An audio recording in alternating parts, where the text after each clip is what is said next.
WWE's Elimination Chamber pay-per-view is around the corner, featuring 2 Elimination Chamber matches and plenty more, including at its top Roman Reigns versus Sami Zayn. But the full card isn't actually clarified yet. There's still plenty of matches to stick onto the card and plenty of predictions to make. So let's jump into it. Let's work out what matches we're going to see, what matches will be the most exciting, and what we think the results are going to be. Starting from the bottom of the card for me, of the 7 matches that I have for this one, I do have Brock Lesnar versus Bobby Lashley taking place on this card. Ultimately, I have this particular engagement ending pretty nefariously with the return of the Hurt Business. Bobby Lashley essentially would be tempting Brock Lesnar back into a match with him. Of course, the whole comment about Sable definitely means that Brock Lesnar has been tempted by Bobby Lashley, and it will give him an opportunity to close the trap. This will make it clear that Bobby Lashley is the heel going into this, and outside of WrestleMania will certainly suggest that Cody Rhodes versus Bobby Lashley could be where we're headed afterwards. For me, Bobby Lashley wins this match entirely because of the Hurt Business providing continual distractions, attacks from the outside, potentially even a new member in the form of Baron Corbin. Next up, I have Edge and Beth Phoenix versus Finn Balor and Rhea Ripley. For a while, this match was planned for WrestleMania, but in the end we have it at Elimination Chamber because Rhea Ripley has bigger things planned. Of course, a lot of this has to do with Rhea Ripley challenging Charlotte Flair, Ronda Rousey dropping the title already. Charlotte Flair does feature later on this card. But for this particular match, it's always clearly been part of the plan, and I do feel this is the ideal moment for a big win for Rhea Ripley. Finn Balor and Rhea Ripley are going to win this one for me. Edge and Beth Phoenix do not need the win. Edge versus Finn Balor is undoubtedly coming in some sort of hardcore potential Hell in a Cell element at WrestleMania. Edge can get his big win then. It's not about Finn Balor, but it is about Rhea Ripley, a win over Beth Phoenix, a dominating performance over Beth Phoenix and kind of over Edge as well, sets Rhea Ripley exactly on the right path to where we need her for WrestleMania. There's still a bit of a build needed if she's going to go up against Charlotte Flair, and I think this is the ideal way to get it. Next up, we have an Intercontinental Championship match, a match that I originally had pegged for WrestleMania as well, but once again, the match at WrestleMania seems to have evolved. Gunther versus McIntyre versus Sheamus seems like it's going to be the plan at WrestleMania, a triple threat rather than just the match that was originally scheduled, Gunther versus Drew McIntyre. So why not still have Gunther versus Drew McIntyre? I do suspect either a Sheamus or a Drew McIntyre will move to Raw after WrestleMania, so let's go for it this time around. If we're going to have the triple threat at WrestleMania, let's have Gunther versus McIntyre at Elimination Chamber. Let's have Gunther pick up the victory and reclaim, I should say, the championship after the match. Drew McIntyre couldn't afford some losses after so many dominant wins and after what he's done to people like Baron Corbin, to people like Karrion Kross, who, to be blunt, never stood a chance against Drew McIntyre. Gunther seems the ideal opponent for Drew to transfer some of that to. Plus, to be fair, Drew McIntyre does owe Gunther a favour after handing Gunther, when named Walter, his first pinfall loss on the WWE main roster.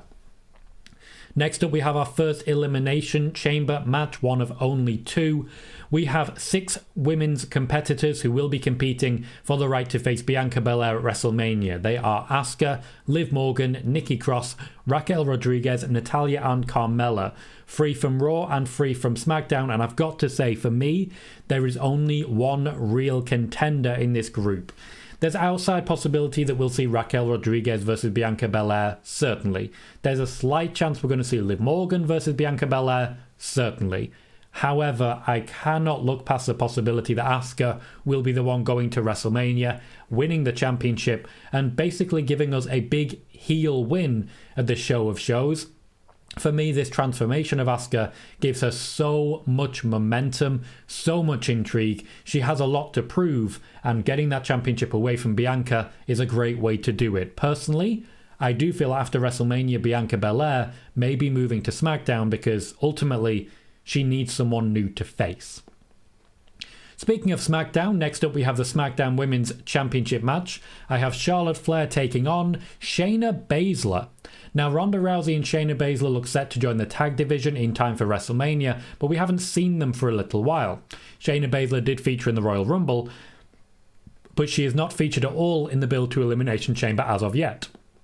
Meanwhile, Charlotte Flair has been distracted by Sonya Deville, and I do feel that we need a moment here where Charlotte Flair can get some face momentum by taking on an obvious heel and picking up a clean win. Shayna Baszler seems the obvious choice for that.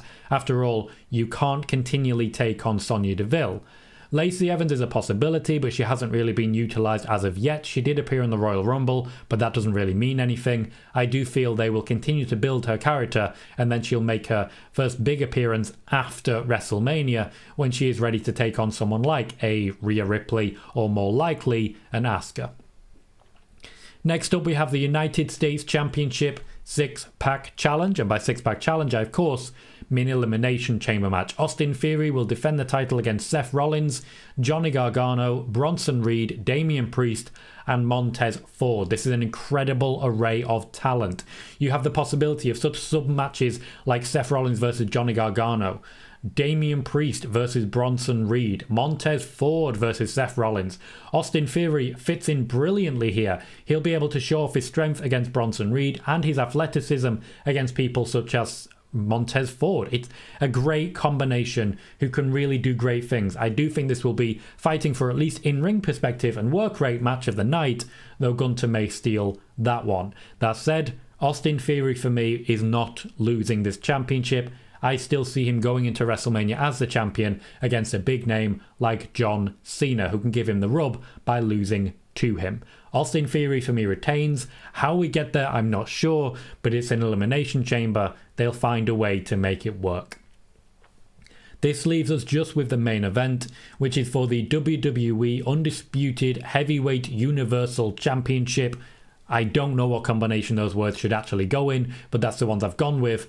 Roman Reigns defending the championships against Sami Zayn. Do I fancy Sami Zayn's chances here?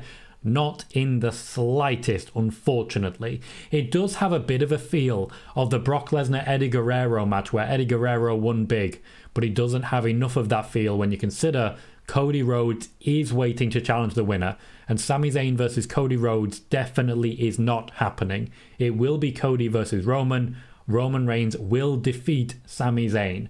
How? I'm still not sure, but I can't guarantee that Jey Uso won't be in the mix. That is my predicted card for Elimination Chamber. If you want to check out my predicted card for WrestleMania, click the video that's on the screen right now, and thanks very much for watching.